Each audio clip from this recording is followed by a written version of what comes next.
Ľudské práva a ich rešpektovanie patria medzi kľúčové hodnoty Európskej únie. Dôkazom bol napríklad aj emotívny pochod svetových lídrov v Paríži túto nedeľu na podporu slobody prejavu a slobody médií. Turecký premiér Ahmed Davutoglu sa tiež zúčastnil. Na rozdiel od mnohých iných svetových politikov, ale reprezentuje krajinu, ktorá nerešpektuje slobodu slova, karikaturistov či novinárov celkovo.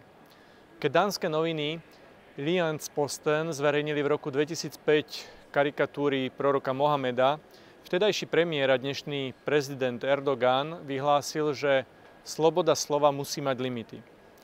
Turecko ako kandidátska krajina dlhodobo nerešpektuje slobodu prejavu a slobodu tlače a ostro zasahuje proti kritickým médiám.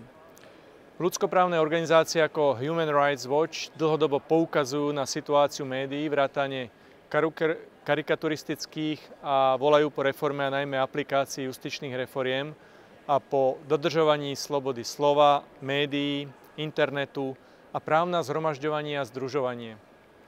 Európska komisia vydala v októbri minulého roku pravidelnú správu o postupe Turecka v približovaní sa normám Európskej únie. Odkaz je jasný.